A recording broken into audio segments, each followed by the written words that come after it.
Lo que viene a continuación es un intento de vincular la situación brumosa de la economía, de la suerte social y política del Ecuador con el plano, el contexto internacional. Empezaremos diciendo que hay una cosa clara que el Ecuador, su sociedad en general no advierten, por eso hay que remarcarla.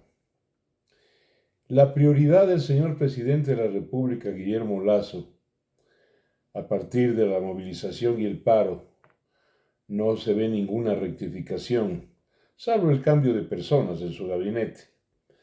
Pero las personas no son los contenidos, las personas no son las políticas económicas, ni las políticas ni las sociales, son personas. Y eso no es suficiente.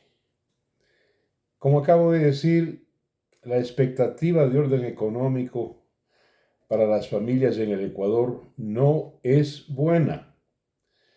Lasso no se entera del fenómeno del malestar social y parece que no tiene ninguna intención de hacer correctivos, por lo menos los correctivos a los que está obligado. No esperemos inversión extranjera directa ni interna. Eso es imposible con la cantidad de impuestos, la inseguridad jurídica, la debilidad política del gobierno, el narcotráfico, el sicariato. Es una utopía pensar en inversiones, ni propias ni extranjeras. La producción económica, especialmente del aparato privado, pues está declinando y va a continuar así. La carga de impuestos sin precedentes es una carga fiscal enorme. Es antieconómica y sobre todo es antisocial. Y me atrevo a decir que antihumana también. El desempleo es visible. El desempleo abierto y es una bomba de tiempo. Hay inseguridad, como dije, política, económica, social, por todas partes. El petróleo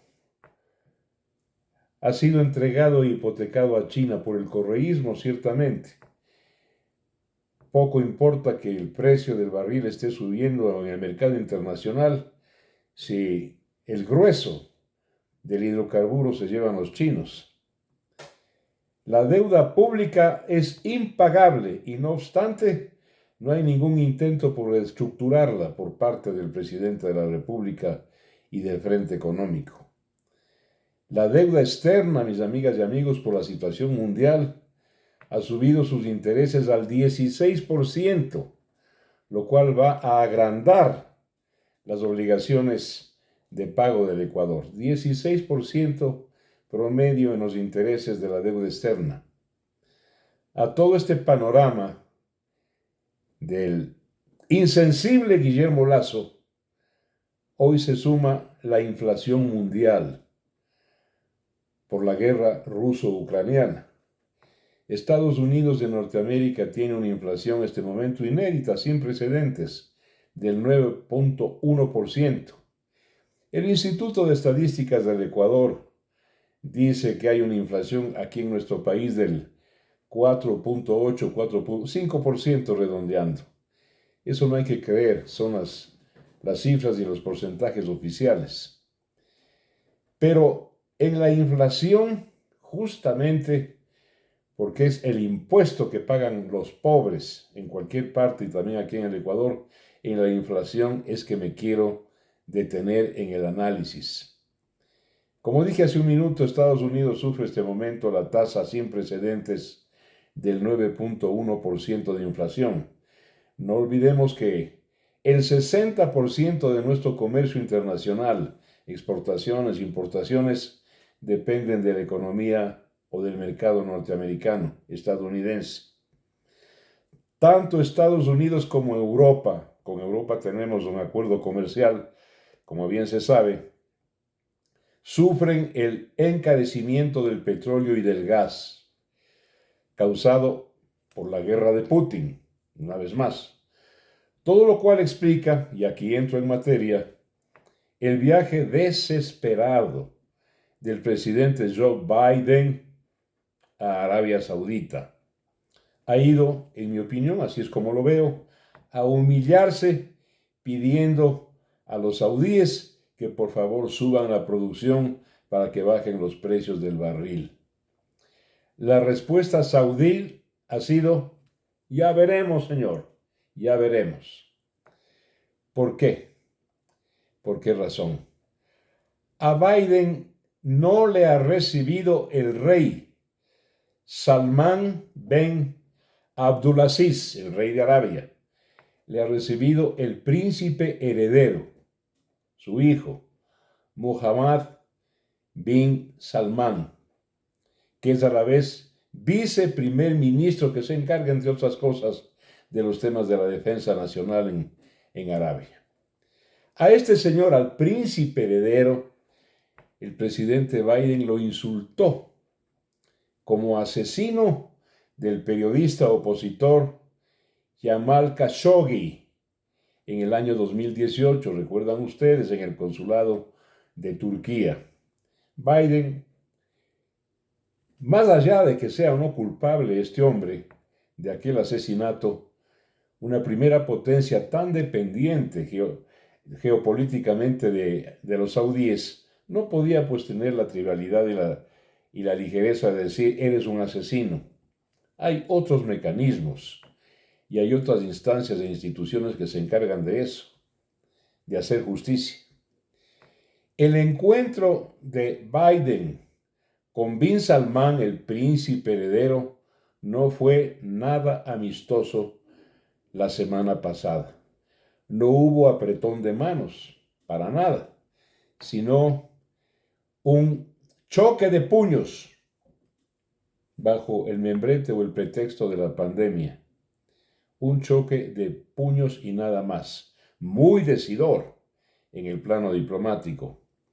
El príncipe heredero aprovechó para meterle al señor presidente de la República pues una pequeña lección, entre comillas, de ética y moral.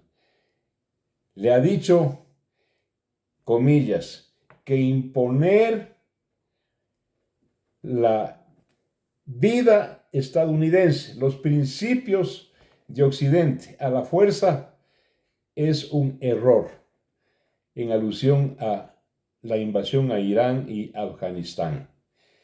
Esa fue la respuesta, en definitiva, de este hombre que fue insultado por el presidente de los Estados Unidos.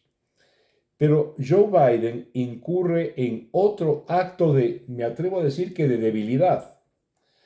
Cuando va primero, antes de ir a visitar a los saudíes, pasa por Jerusalén, como pidiendo permiso para ir a Arabia, al Estado de Israel, pidiéndole permiso.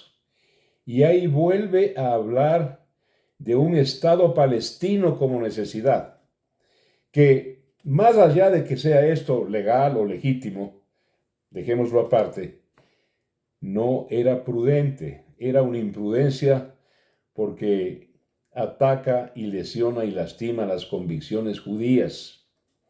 Va a Jerusalén a decir: no se preocupen, puedo pasar a Arabia Saudí, y va diciendo el Estado palestino. No sé, no quiero pensar ni decir que se trata de la edad de Joe Biden, pero fue una imprudencia. Esa visita previa a Israel no logró absolutamente nada, salvo molestar a las autoridades judías. Pues ahí, en Israel, en este momento, apenas hay un primer ministro interino, que tiene 2 meses de vigencia.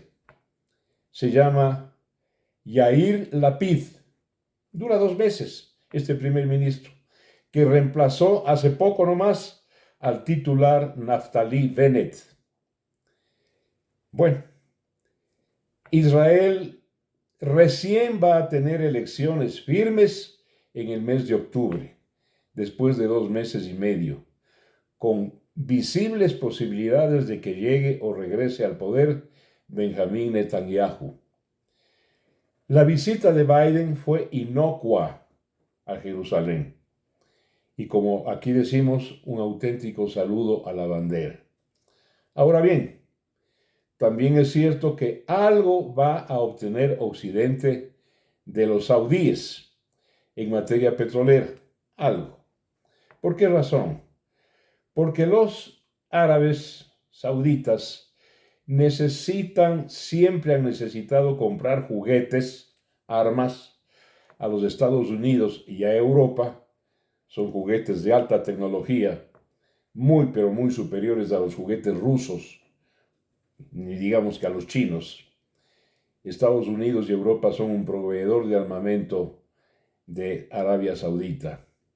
Y claro, allá el rey y el príncipe heredero necesitan de estas armas para poner un detente y advertirle a su archienemigo, el Irán, pero también para sostener su guerra que tiene ya algún tiempo en el Yemen, al sur de la península arábiga.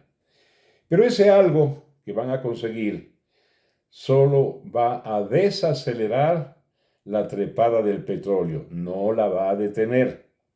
Mientras tanto, la inflación por exceso de demanda y declinación de la oferta, además de inflación mundial por costos de producción en vista de la elevación del precio de la energía.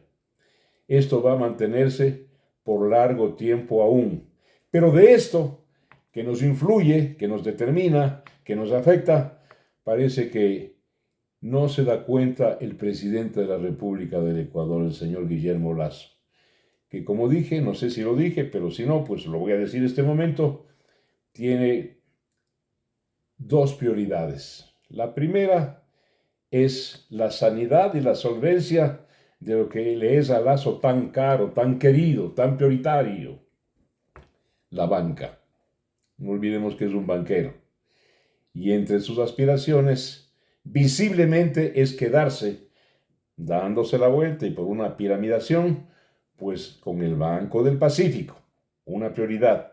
La otra prioridad de segundo plano es la sanidad y la solvencia económica del Estado, no de la sociedad ecuatoriana, no de las familias ecuatorianas, del fisco, del Estado, de ahí los impuestos.